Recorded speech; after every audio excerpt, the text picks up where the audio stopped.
با عرض سلام و درود بپایان به شما بینندگان گرامی و علاقمندان ورزش. عین حال ما هیئت ایجادی در باغ فرهنگ و فراغتی به نام صدرالدین عینی قرار داریم و تصمیم گرفتیم تا برنامه امروزه متین رو از این مکان زیبا منظورتون نماییم. یادآور میشویم که برنامه با دستگیری ریاست کار با جوانان و ورزشکار دوشنبه تهیه میگردد و با برنامه اشخاص دعوت گردیده است که تربیت جسمانی و ورزش رو دوست می‌دارند و پیوسته به آب و تاب دادن بدن مشغول هستند. دوستان عزیز، مصلحت می‌دهیم ما رو مدت همراهی کنید چون که در پیش ما رو بازی‌های جالب و شوق‌آور منتظر است.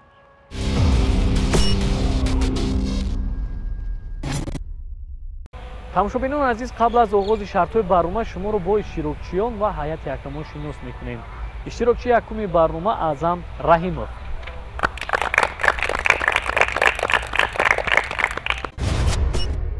از نمودهای ورزش به من فوتبال معقول است. من مخلصی دسته پسش هستم. از بازیگران به من باپه معقول است. پس از درس من به فوتبال مشق میکنم. با برنامه متی تیاری خوب دیدم. اشتراکچی دومی برنامه امیر مولانظرов.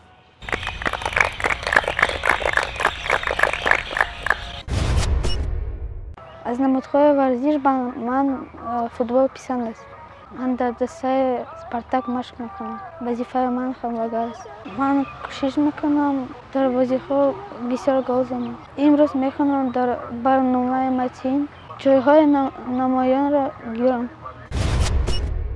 اشتراکچی سوم همایون رحمت‌اللهیف.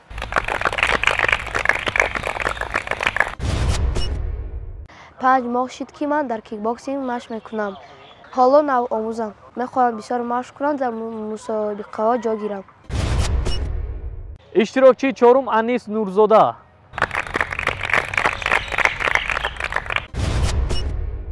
من یک ماه میشود که در دوشنبه آرینا مشق میکنم.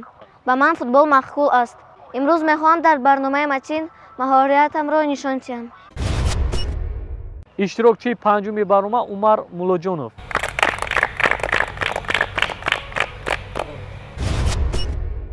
به من شناوری معقول است. من مشق میکنم. باز به من فوتبال پسند است. به من چمپیون جهان مسی معقول است. میخوام به مثل او فوتبال بازی خوب شوم. و نهایت اشتراکچی آخرین فریدون رجبزاده.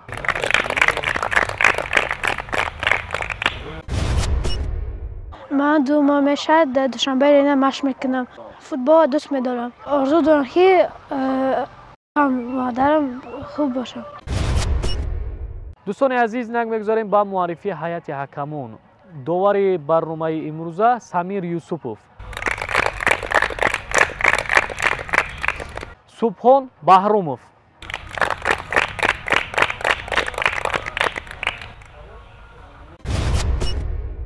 دوستان عزیز، برای گرم ساختن بدن شرط اول برنامه رو از دویدن شروع میکنیم. نکته نماند که مسافه 5 متر رو تشکیل میدهد. اینک دوستان عزیز، با اشتراک داور شرط اول برنامه آغاز گردید. اکنون میبینیم که اشتراکچی یکم برنامه کوشش کرده ایستاده است که مسافه 5 متر رو با سرعت بلند طی نماید. اعظم رحیمov مسافه 5 متر رو در مدت 8 تا از 48 ثانیه طی نمود. توجه میکنیم با مهارت امیر مولانظرov. و بینندگان گرامی، اشتراکچی نوبتی امیر مولانظرov شرط رو اجرا کرده ایستاده است. اجرای عملی امیر مولانظرov 7 تا از 49 ثانیه رو تشکیل نمود. توجه میکنیم با مهارت همایون رحمت‌اللهیف. و دوستان عزیز، اشتراکچی نوبتی رو میبینیم. اشتراکچی سوم برنامه با سرعت بالا مسافه رو طی میکند.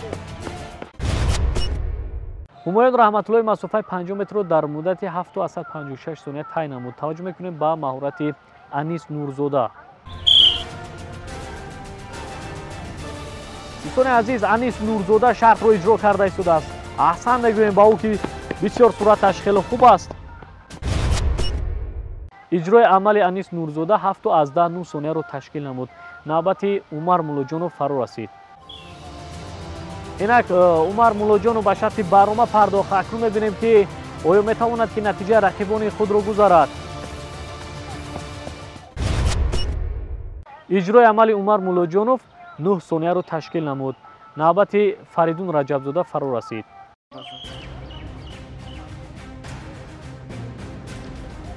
ва дӯстони азиз, акнун Фаридунро мебинем ки масофаро дар муддати чанд сония тай мекунад.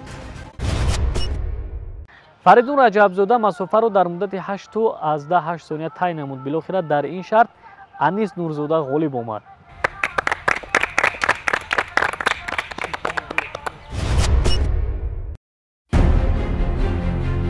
дар шарти аввали барнома дараҷаи суръат нокияи варзишгарон санҷида шуд. дар натиҷа Анис Нурзода маҳорати хуби давандагӣ нишон дода соҳиби 10 хол гардид. Амир Мавлоназаров бо 9 имтиёз дар зинаи дуюм қарор гирифт. ҳумоюн Раҳматуллоев ба сегонаи беҳтаринҳо шомил гашт. Фаридун Раҷабзода бо 7 хол дар хатти чоруми ҷадвал, баъдан Аъзам ва Умар мавқеъ гирифтанд.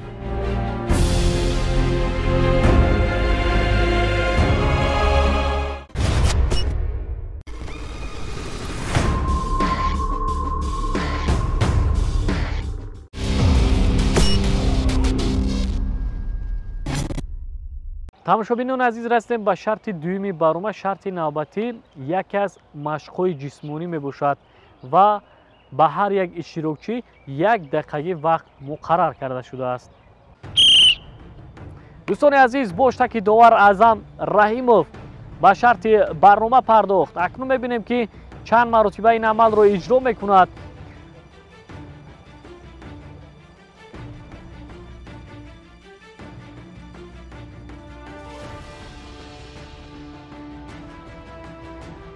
шумораи ададҳо ба 20 расид ва дар ин ҷо доварон иҷрои амалҳои ӯро ҳисоб карда истоданд. ҳар нафаре ки дар муддати 1 дақиқа ин амалро ҳарчи зудтар зиёдтар иҷро мекунад, метавонад натиҷаи беҳтарро ба даст биёрад.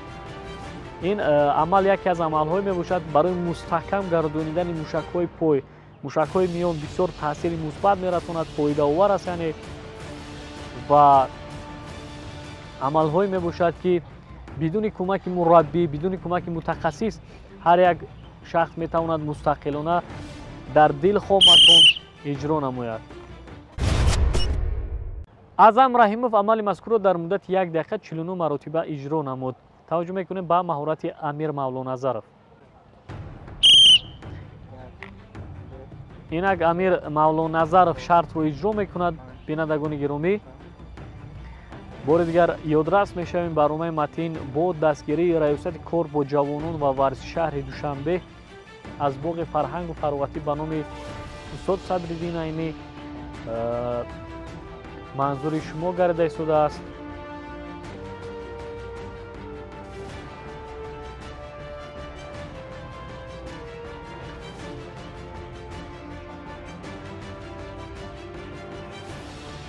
шумораи ададҳо ба 30 наздик шуда истодааст. вақт сипарӣ шуда истодааст. бениҳоят вақт кам аст, танҳо 1 дақиқа муқаррар карда шудааст. иштирокчиёнро зарур аст ки бояд зираку ҳушёр бошанд, чусту чолок бошанд, ин амалҳоро ҳарчи зудтар иҷро намоянд.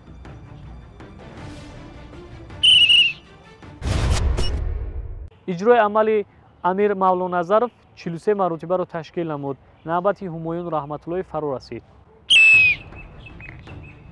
инак Ҳумоюн Раҳматуллоев шартро иҷро мекунад. дӯстони азиз,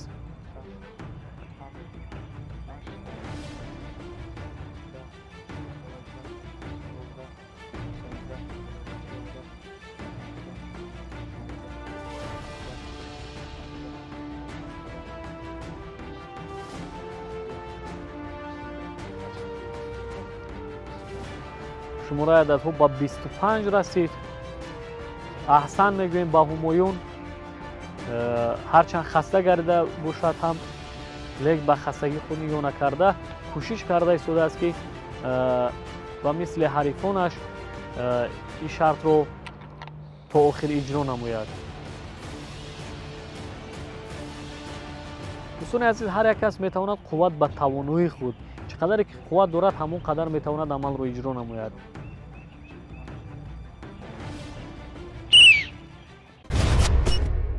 ҳумоюн раҳматуллоев тавонист ки дар муддати 1 дақиқа машқи ҷисмониро 46 маротиба иҷро намояд. навбати Анис Нурзода фаро расид. инак Анис Нурзода шартро иҷро карда истодааст. дӯстони азиз, бубинед ки дар ин боғ тамоми шароитҳои мусоид фароҳам оварда шудааст. бисёр як макони дилкаш аст, бисёр як табиати зебо дар ин ҷо ба назар мерасад, манзараи зебо аст ва машқ намудану бадани хешро обу тоб додан бисёр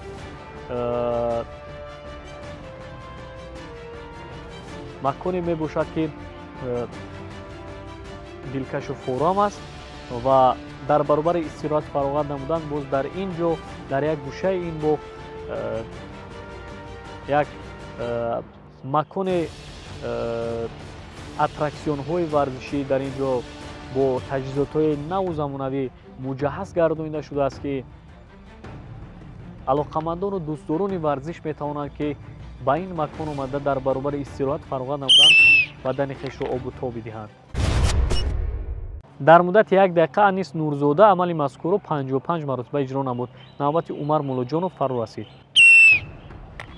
Умар Муллоҷоновро мебинем, дӯстони азиз.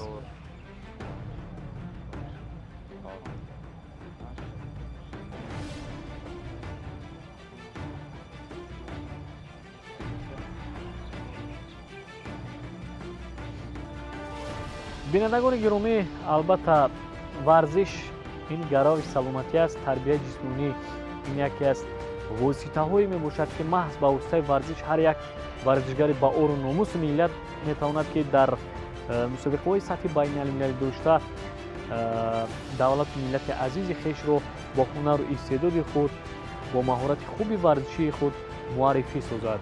ва ин иштирокчиёне ки имрӯз дар барномаи матн иштирок карда истоданд, ҳунари худро нишон дода истоданд, инҳо ояндаи давлату миллат ҳастанд, инҳо парчамбардорони кишвар ба ҳисоб мераванд. боварӣ дорем ки дар оянда аз рӯи дил хонамуди варзиш кишвари азизи худро муаррифӣ месозанд. Умар Муллоҷонов дар муддати 1 дақиқа машқи ҷисмониро 51 маротиба иҷро намуд. навбати Фаридун Раҷабзода фаро расид. инак Фаридун Раҷабзода ба шарти барнома пардохт. иштирокчии ниҳоии барнома аст ва мебинем ки чанд маротиба ин амалро иҷро мекунад.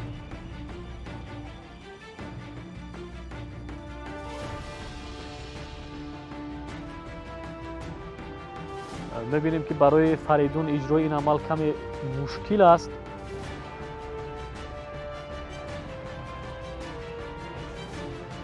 вале ба ин мушкилиҳо нигоҳ накарда боз кӯшиш карда истодааст ки аз зудаи иҷрои ин шарт ба хубӣ барояд. сонияҳо сипарӣ шуда истоданд. шумори ададҳо ба 45 наздик шуда истодааст. Фаридунро зарур аст ки боз ҳам кӯшишҳои худро зиёдтар намояд.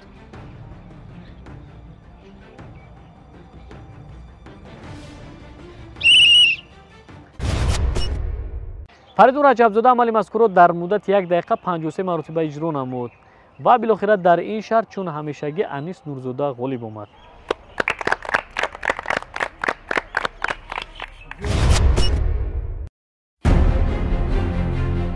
дар шарти дуюми барнома ҳам Анис Нурзода бартариро аз даст надода шумораи холҳояшро ба 20 адад расонид. Фаридун Раҷабзода бо 4 имтиёз камтар дар зинаи дуюм қарор гирифт. Ҳумоюн Раҳматуллоев бо 14 хол дар мақоми сеюм мавқеъ гирифт. Амир Мавлоназаров ҳам дорои 14 хол аст. Умар Муллоҷонов ва Аъзам Раҳимов бо имтиёзҳои якранг сензатоӣ мутаносибан зинаҳои панҷум ва шашумро касб карданд.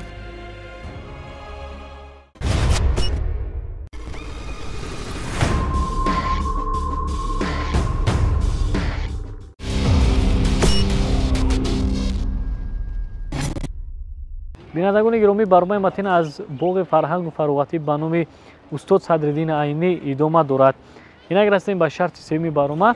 шарти навбатӣ гузаштан аз монеаҳо мебошад. инак дӯстони азиз, бошад ки довар шарти навбатӣ оғоз гардид. аз Аъзам Раҳимов аз пули мушкилгузар گزارش کرده شده است و اکنون میبینیم که از این پول چگونه میگذارد. اعظم رحیموف شرط را در مدت 15 و 41 ثانیه اجرا نمود. نوبت امیر مولانظر فرو رسید. اینک امیر مولانظر شرط را اجرا میکند. بسیار مانع های مشکل گذار است و احسن آفرین میگویم که از این مانع ها خیلی خوب با آسانی گزارش نمود. امیر مولانظرов عمل مذکور در مدت 14 و 56 ثانیه اجرا نمود. توجه میکنیم به مهارت همایون رحمت‌اللهیف.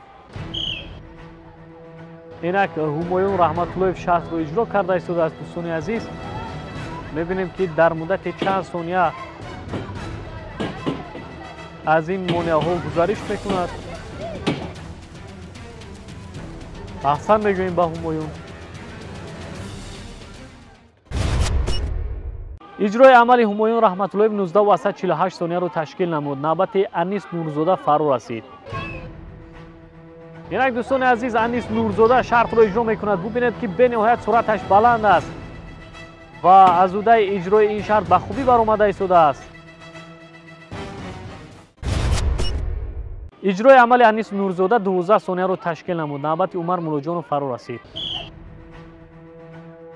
اینک عمر مولاجانوف شرط رو اجرا کرده ایستاده است. بینندگان گرامی یک چند مانع های هست که از این مانع ها باید با سرعت بلند گزارش نمایند. عمر مولاجانوف شرط رو در مدت 14 و 17 ثانیه اجرا نمود. نوبت فریدون رجبزاده فرو رسید.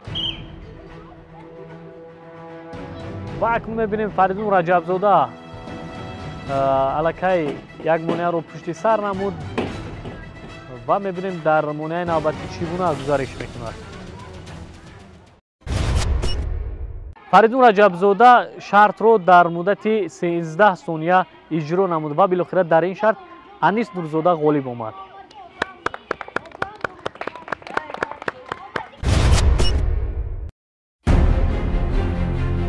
پس از انتها یافتن شرط سوم انیس نورزاده به مثل پیشین صدرنشین است. عین حال او 30 خال در اختیار دارد. فریدون رجبزاده با 25 امتیاز در جای دوم است. امیر مولانظرов و عمر مولاجانوف با 21 خال متناسباً در زینه‌های سوم و چهارم قرار گرفتند. همایون و اعظم دارای 19 امتیازی‌اند.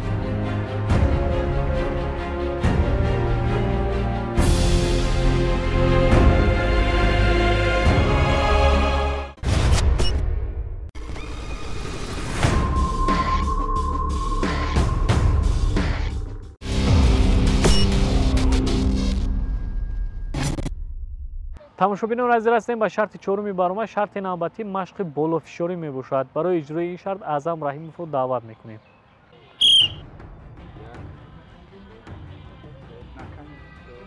اینک اعظم رحیموف رو میبینیم مشق بالافشاری رو اجرا کرده ایستاده است و میبینیم که چند مرتبه این عمل رو اجرا میکند. برای او اجرای مشق بالافشاری بسیار مشکل به نظر میرسد. ولی به هر حال کوشش کرده ایستاده است این شرط رو تا آخر اجرا نماید، نتیجه خوبتر رو به دست بیاورد. هرچند که قاعده شرط رو نه اونقدر به درستی اجرا کرده ایستاده است.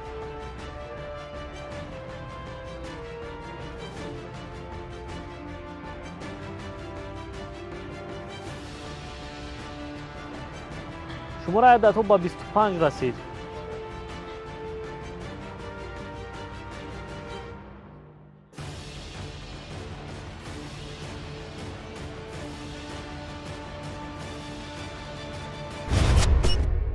اعظم رحیموف مشق بالافشاری رو 30 مرتبه اجرا نمود. نوبت امیر مولانظرов فرو رسید. امیر مولانظرов شرط رو اجرا کرده ایستاده. دوستان عزیز زودرس میشویم که اشتراکچیانی که امروز در برنامه متین هنر و استعداد خود رو نشان داده ایستادند ورزشگران کسبی نیستند، یعنی ورزشگران تجربه دار نیستند. آنها تنها اشخاصی هستند که در وقت‌های خولگی بدن خیش را آب و تاب می‌دهند، با تربیت جسمانی مشغول هستند، یعنی دوستداران ورزش هستند ва имрӯз бори аввал аст ки дар барномаи матин иштирок карда истодаам.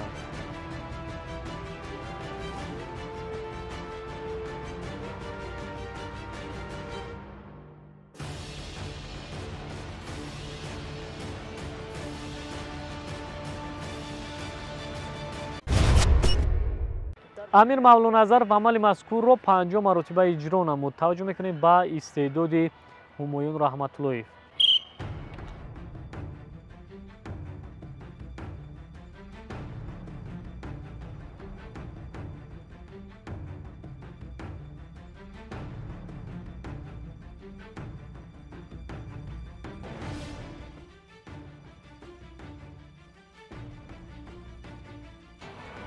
ҳумоюнро мебинем дӯстони азиз, машқи болофишориро иҷро карда истодааст. онҳоро зарур аст ки бояд қоидаи шартро дуруст иҷро намоянд ва боварӣ дорам ки пас аз анҷоми барномаи имрӯза кӯшиш мекунанд ки дар хона мустақилона машқи болофишориро иҷро кунанд. ҳумоюн раҳматуллоев машқи болофишориро 31 маротиба иҷро намуд. навбати Анис Нурзода фаро расид.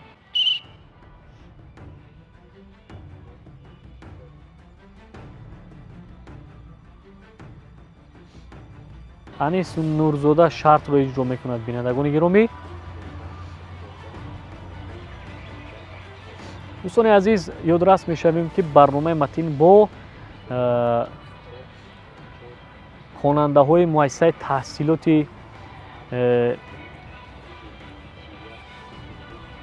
хусусӣ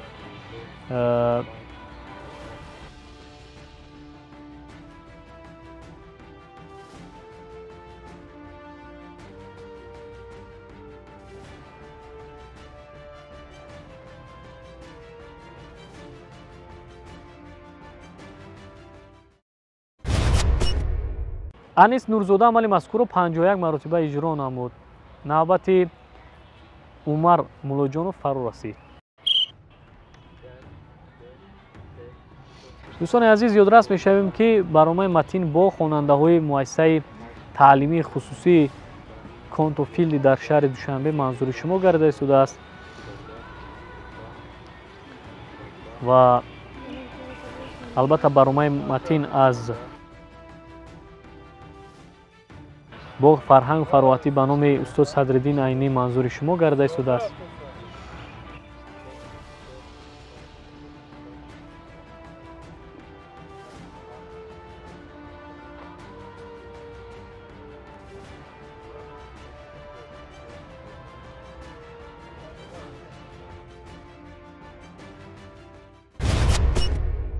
Умар Муллоҷонов амали мазкурро 35 маротиба иҷро намуд. навбати Фаридун Раҷабзода фаро расид.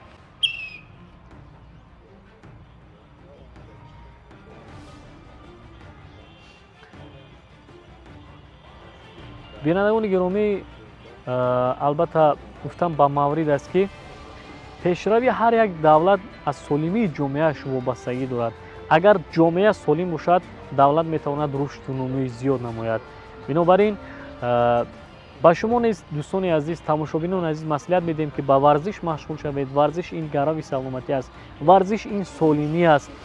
варзиш ин як воситае аст ки ба воситаи ин варзиш ҳар як шахс метавонад саломатии хешро ҳифз намояд.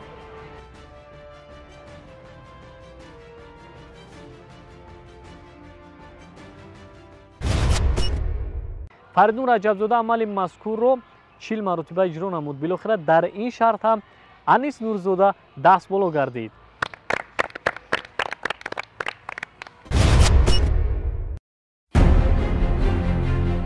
дар шарти чоруми барнома тағйирот ба назар нарасид, чун пештара Анис Нурзода пеш саф аст. Фаридун Раҷабзода бо 33 хол дар хатти дуюми ҷадвал, Амир Мавлоназаров бо 3 имтиёз камтар ба сегонаи беҳтаринҳо шомил аст. Умар Муллоҷонов соҳиби 28 хол буда дар зини чорум ҷойгир аст. Ҳумоюн ва Аъзам дар мақомҳои баъдӣ қарор доранд.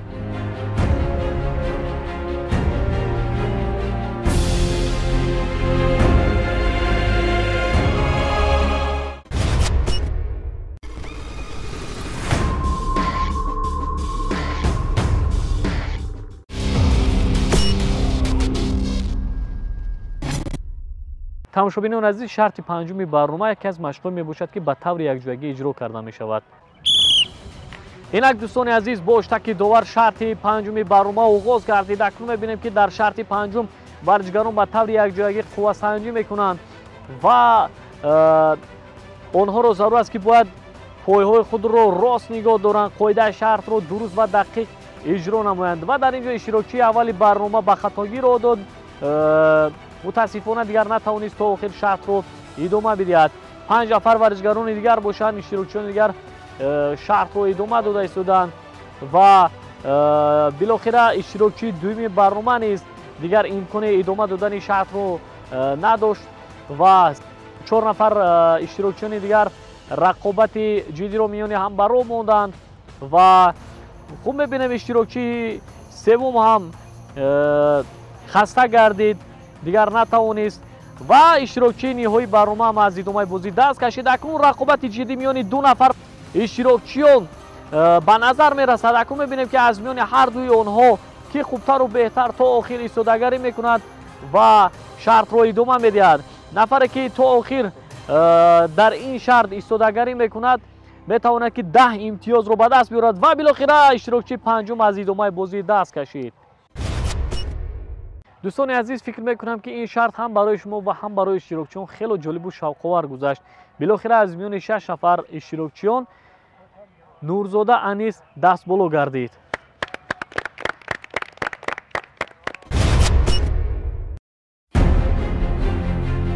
дар шарти ҳалкунанда ҳам Анис Нурзода соҳиби 10 хол шуда шумораи имтиёзҳояшро ба 50 адад расонид. Фаридун Раҷабзода бо 41 хол дар зинаи дуюм ҷойгир шуд. Умар Муллоҷонов дар шарти охирин натиҷаи беҳтар нишон дода мавқеашро бо Амир иваз кард. мавқеи Ҳумоюн ва Аъзам бетағйир монд.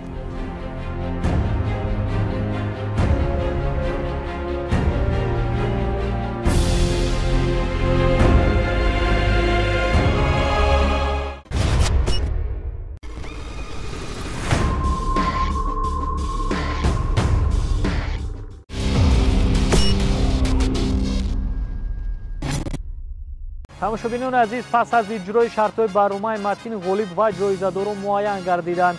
зинаи севуми барномаи матин насиби Умар Муллоҷонов гардид. аҳсан мегӯем. ва аз ҷониби раёсати кор бо ҷавонон ва варзиши шаҳри Душанбе ба ҳар як иштирокчӣ медалу ифтихорномаҳо тақдим мегардад.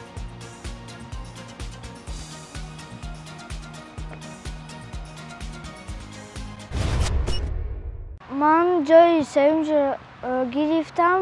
ман хеле хурсандам. ман боварӣ доштам ки соҳиби медал мешавам.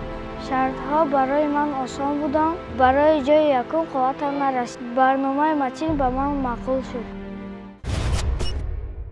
мақоми дуюм бошад насиби Фаридун Раҷабзода гардид. офарин мегӯем ба Фаридун Раҷабзода.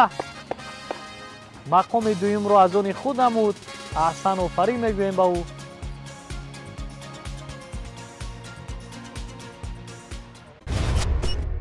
ҷои дуюм гирифтам ба хеле хурсандам. дафъаи дигар бисёр машқ мекунам, ҷои якум мегирам. варзишро дӯст медорам. тибқи натиҷагирии ҳайати ҳакамон, қаҳрамони барномаи имрӯзаи матин Анис Нурзода гардид. офарин мегӯем ба Анис Нурзода ки тавонист унвони қаҳрамониро аз они худ намояд.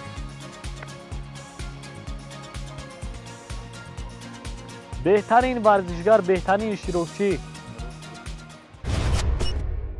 ман аз худам боварӣ доштам ки ҷои якумро мегирам. шартҳо барои ман осон буданд. боғи Садриддин Айнӣ ба ман маъқул шуд. ба дигарон маслиҳат метиҳам ба ин боғ биёянд, истироҳат кунанд.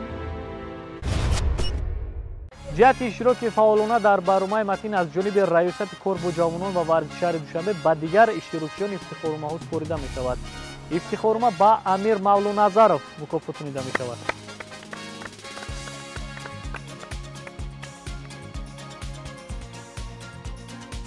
ифтихорномаи дигар ба Ҳумоюн Раҳматуллоев супорида мешавад.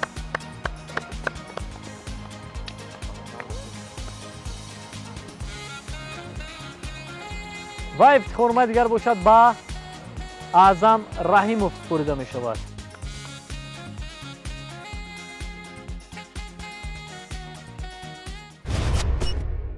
бинандагони гиромӣ, ин буд барномаи матин ки бо дастгирии раёсати кор бо ҷавонон ва варз шаҳри душанбе аз боғи фарҳангу фароғатӣ ба номи устод Садриддин Айнӣ манзури шумо гардид.